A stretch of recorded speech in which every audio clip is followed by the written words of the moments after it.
Shalom, shalom, shalom. Bienvenue à notre émission Parole de vie. Bien-aimés, ce matin, notre thème s'intitule Notre destinée. Notre destinée. Bien-aimés, nous devons savoir que certaines personnes ont comme destinée d'être des travailleurs, d'être des serviteurs de Dieu, d'autres pour former des bons foyers, d'autres pour être enseignants, d'autres ministres de Dieu, d'autres ministres de certains gouvernements. Bref, chacun a sa destinée. Et si donc, nous devons faire en sorte que, bien-aimés, si vous avez votre destinée, faites en sorte que cette destinée ne soit pas brisée. Et il n'y a que le péché seul qui peut briser certaines destinées. Donc nous sommes appelés à pouvoir éviter le péché. Raison pour laquelle ce matin, nous allons parler de ce thème très intéressant sur notre destinée. Quand vous naissez, vous grandissez, à un certain moment, votre destinée doit être réalisée. Mais avant de le faire, bien-aimés, nous allons solliciter auprès du Seigneur sa présence, afin que cette parole, quand elle sortira, comme dit Esaïe, puisse avoir des effets. Nous allons prier. Excellent Père de grâce, excellent Père de gloire, Dieu d'Abraham, Dieu d'Isaac, de Jacob, de toutes les générations. Ce matin, tu vas nous parler de notre destinée. Demandons à ce que le Saint-Esprit nous accompagne, que ce que nous allons sortir de notre bouche, que nous ne soyons considérés comme étant les instruments. Et alors, ceux qui vont nous écouter puissent être transformés et qu'ils vivent leur destinée. Seul le Saint-Esprit peut nous accompagner pour réaliser ce que nous faisons. Nous t'avons ainsi prié au nom de Jésus. Amen.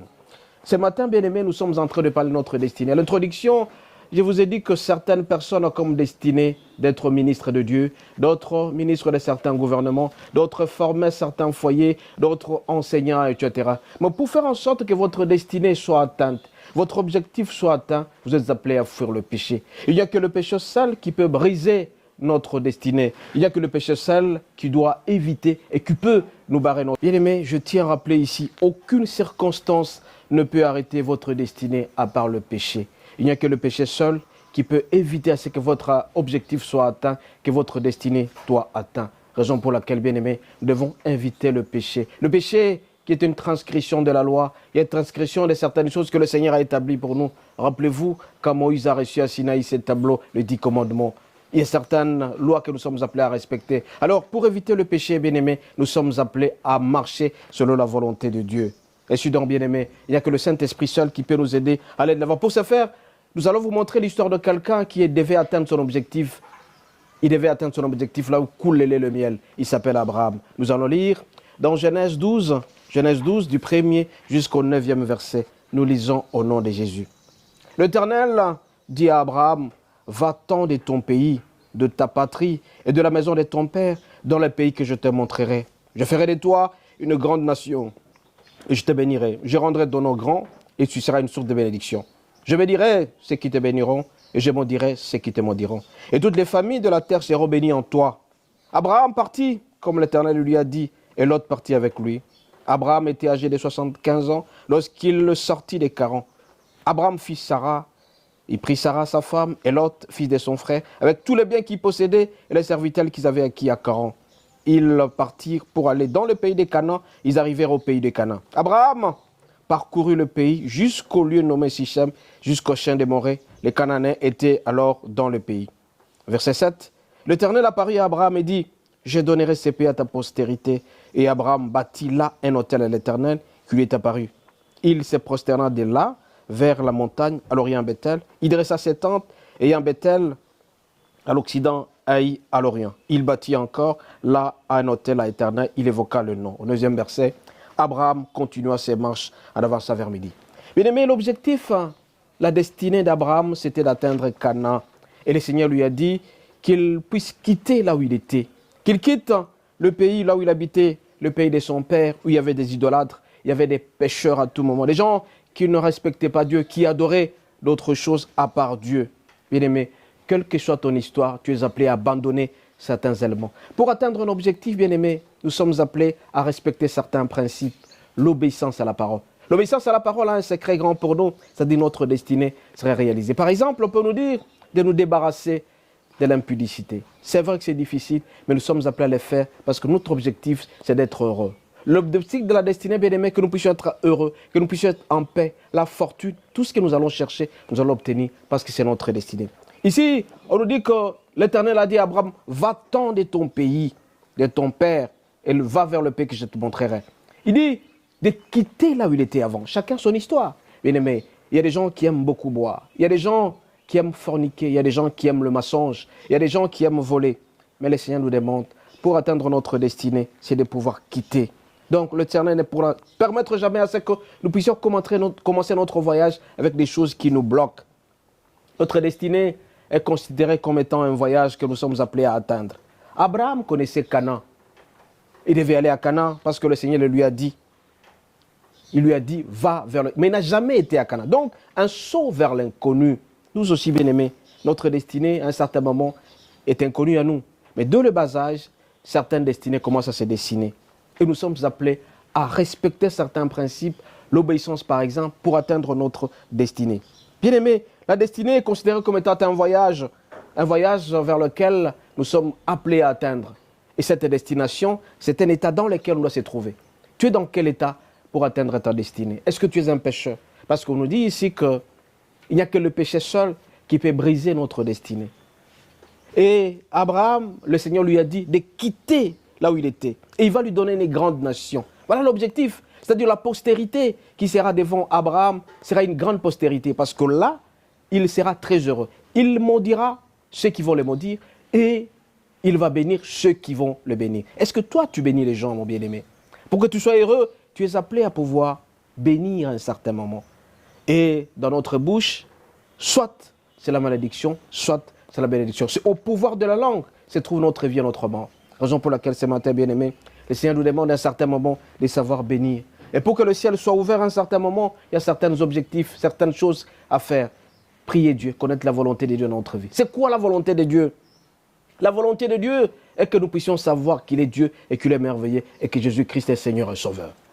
Ça, c'est la nouvelle alliance. Nous sommes appelés à connaître notre vie à travers Jésus, bien-aimé. C'est pourquoi, en train de parler de notre destinée, le long voyage que nous sommes appelés à parcourir, nous quittons d'abord là où nous étions, c'est-à-dire le passé, le péché que nous commettions, et tout en nous concentrant de plus en plus auprès du Seigneur. Et le Seigneur dit ici certaines promesses, et ceux-là qui vont bénir, c'est-à-dire qui vont donner des choses à Abraham, ils seront bénis à leur coup. Mais par contre, ceux qui seront contre Abraham, le Seigneur sera contre eux. Et Abraham est allé avec Lot. Et Lot, qui était le neveu d'Abraham, a bénéficié de certains avantages à côté d'Abraham. Est-ce qu'il y a des gens qui bénéficient de certains avantages à côté de toi?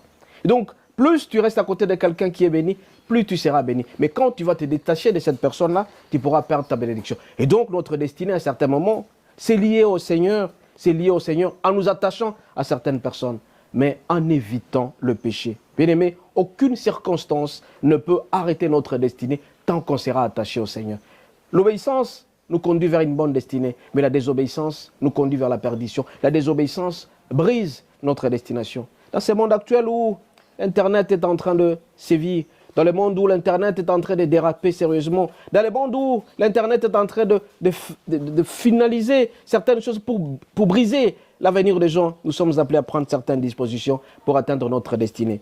Raison pour laquelle nous devons avoir l'esprit de Dieu en nous. Et notre esprit doit être greffé à celui du Seigneur. Il n'y a que le Seigneur seul qui peut nous aider à aller de l'avant. Je vous ai dit, bien-aimés, que notre destinée, c'est un état. Un état dans lequel on doit se trouver pour atteindre un voyage. C'est pourquoi nous allons vers l'inconnu. On ne sait pas ce qu'on sera demain. Il n'y a que Dieu seul qui le sait. Personne ne connaît la totalité de sa destinée. Personne ne connaît. Il n'y a que Dieu seul. Raison pour laquelle nous sommes appelés, bien-aimés, à marcher selon la volonté de Dieu. Je vous dis que la destinée est brisée par le péché. Plus nous allons commettre le péché, plus notre objectif ne sera jamais atteint, plus notre destinée sera floue. Il n'y a que Dieu seul qui connaît notre destinée. Je vous ai dit, bien-aimé, que Abraham, quand le Seigneur lui a demandé de quitter là où il était, va-t'en de ton pays, vers le pays que je te montrerai. Il te dit aujourd'hui, mon bien-aimé, toi qui as 10 ans, tu as 15 ans, 20 ans, 30, 40, 50, 60 ans, tu as encore une bonne destinée. Quitte ce que tu fais. Quitte le péché. Arrête de pécher régulièrement. Il y a des péchés mignons qu'on ne sait jamais se débarrasser. L'âme qui pêche, c'est l'âme qui mourra. Mais quand on va s'approcher du Seigneur de plus en plus, on verra que notre destinée sera atteinte parce que nous avons évité les péchés. C'est vrai que nous faisons un saut vers l'inconnu. Aujourd'hui, on ne savait pas si demain, je serai ministre de Dieu, ministre du gouvernement, je vais construire. Mais il n'y a que Dieu seul qui connaît ça. Mais la condition, c'est que je dois me débarrasser de ce qui me freine. Ça s'appelle péché, ça s'appelle transgression de la loi. Bien-aimés, les Seigneurs est très heureux, que nous puissions être très heureux dans notre vie. Mais il dit à sort ici que vous serez la source de bénédiction. Et donc, quand vous serez source de bénédiction, n'essayez pas d'être égoïste. Soyez un homme libéral, un homme généreux, qui assistent à la fois les églises et qui savent fois les autres. Mais beaucoup de gens, quand ils ont atteint un niveau très élevé de vie, ils ont atteint de grandes fortunes, ils ont beaucoup d'argent, mais ils sont égoïstes. Ou bien, quand ils ont l'argent, ils commencent à faire la vengeance. Ils commencent à prendre les femmes d'autrui, ils commencent à défier certaines personnes parce qu'ils sont fortunés, parce que le Seigneur les a bénis. Mais ici, on nous dit qu'Abraham sera la source de toutes les bénédictions. Aujourd'hui, nous sommes bénéficiaires des avantages qu'on a octroyés, qu'on a donnés à Abraham. Et donc, nous aussi, bien-aimés, la fortune que nous pouvons avoir, la joie que nous pouvons avoir, nous devons savoir la partager pour les autres. Notre bénédiction n'est pas une vengeance. Parce que le Seigneur dit, je ferai de toi un homme riche, je ferai de toi un homme prospère, si jamais tu marchais selon la volonté. Alors si vous regardez aussi la même histoire, est celle de Moïse. Moïse était un homme qui était en train de paître le troupeau de son beau-père. Mais le Seigneur l'a fait quitter de là pour prendre son peuple de l'Égypte vers Canaan. Voilà les deux patriarches qui sont les modèles qu'il faut suivre à tout prix. Abraham, il faut le suivre parce qu'il a quitté là où il était. Il a quitté l'idolâtrie, il a quitté le pays de son père, là où on ne priait pas Dieu. Il a quitté là-bas vers Canaan. Moïse de la même manière. Là où il était en train de paître le troupeau, il a quitté l'Égypte vers Canaan, mais tout en étant modèle. Il priait Dieu régulièrement. Il s'approchait de plus en plus de Dieu régulièrement. Et donc, quand quelqu'un a l'objectif du Seigneur, il a la destinée du Seigneur, le Seigneur a certains intérêts en lui. Donc, vous aussi, bien-aimés, pour que vous puissiez atteindre votre destinée, pensez aux intérêts de Dieu. Est-ce que le Seigneur se retrouve dans ce que vous faites? Est-ce que vous êtes là pour donner la parole de Dieu? Vous êtes là pour pouvoir assister les églises? Vous êtes là pour assister les veuves et les orphelins? Est-ce que l'intérêt du Seigneur se trouve en vous? Est-ce que vous êtes vraiment la source de bénédiction pour les autres? Vous n'êtes pas égoïste. Mais si jamais vous êtes déjà béni, vous êtes égoïste, soyez sûr et certain que votre destinée va s'arrêter à mi-chemin. La totalité de notre destinée se trouve entre les mains de Dieu.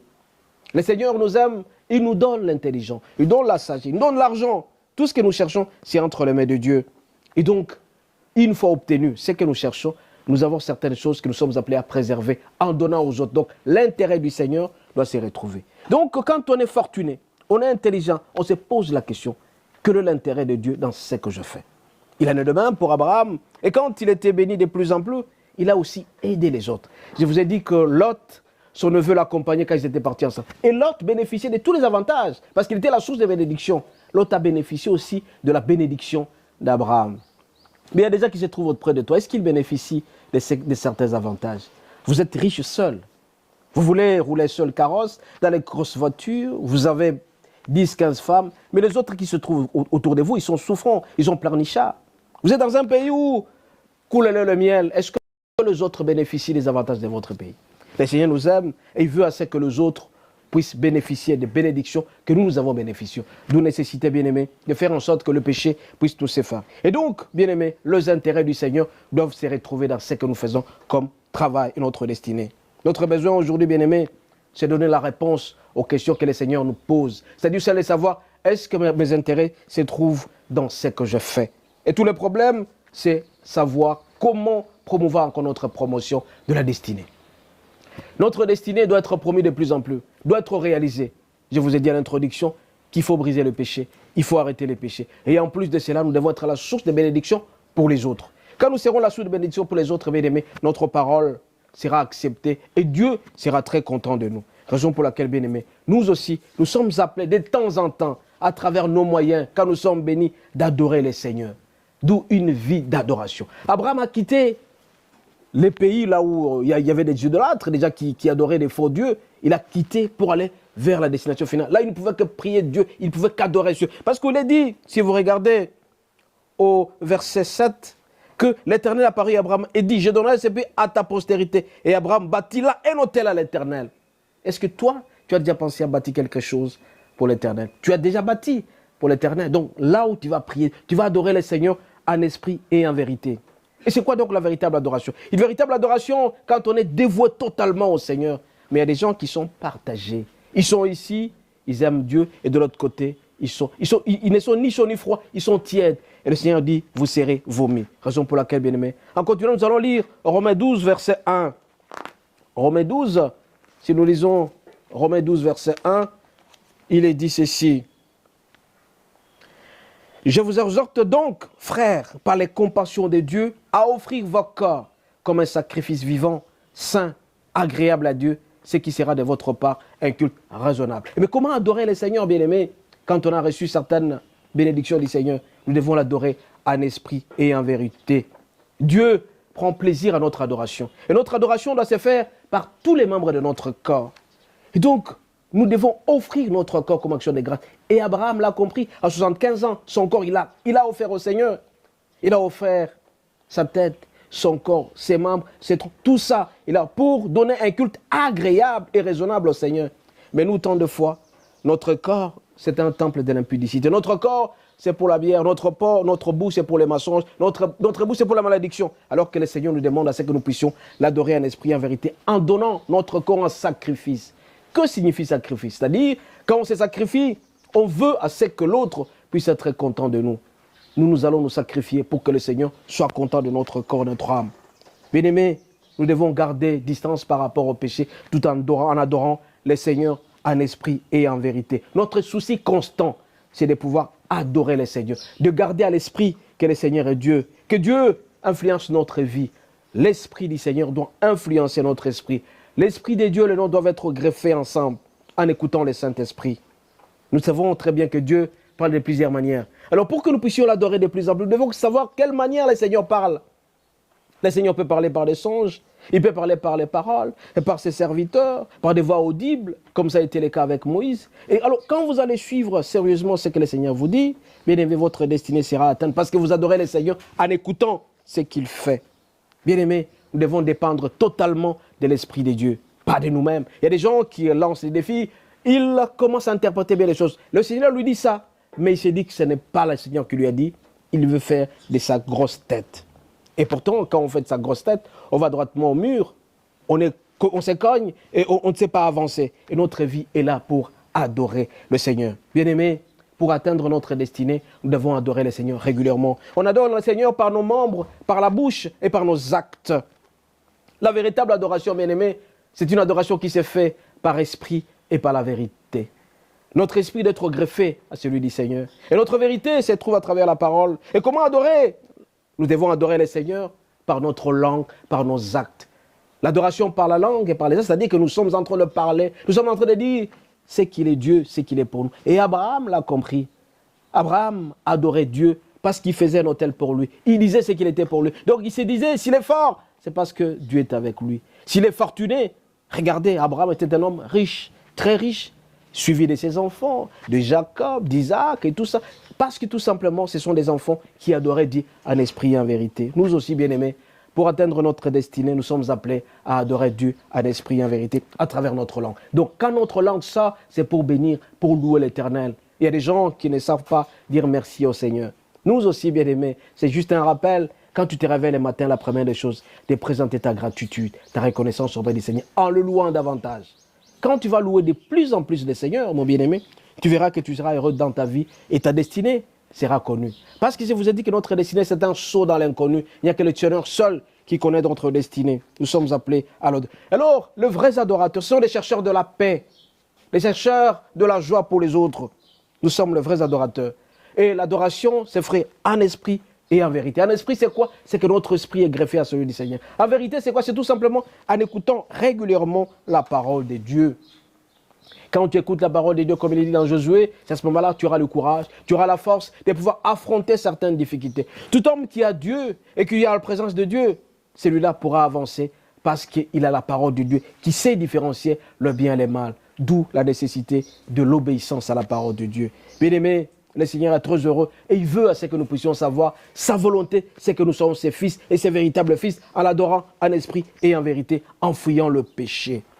Ce matin, bien-aimé, le Seigneur est très heureux que nous puissions l'aimer davantage tout en restant fidèles à ses commandements. C'est pourquoi notre destinée doit être atteinte. Notre destinée sera atteinte quand nous allons nous approcher de plus en plus de lui. Et nous allons chercher notre destinée dans la paix. La paix du Seigneur sera toujours avec nous quand nous adorons le Seigneur et notre destinée. Donc une destinée sera atteinte quand, 1, nous allons briser les péchés. 2, nous allons nous approcher de plus en plus de lui. 3, nous allons l'adorer. Et notre destinée sera une forme de beaucoup de choses à la fois. Il y aura la paix, il y aura la joie, il y a la fortune, il y aura la bonne santé. Tout ça Je cite, quand nous sommes dans la destinée, nous serons les hommes de paix. Un porteur de paix, c'est celui qui vient donner la joie aux autres et non les porteurs de troubles. Mais vous avez des gens, des amis, qui ne sont que porteurs de troubles. Quand ils passent quelque part, c'est pour créer des zizanies. Ils ne disent jamais la vérité. Ils veulent simplement que deux nations se cognent. Et ils veulent seulement que deux personnes se cognent.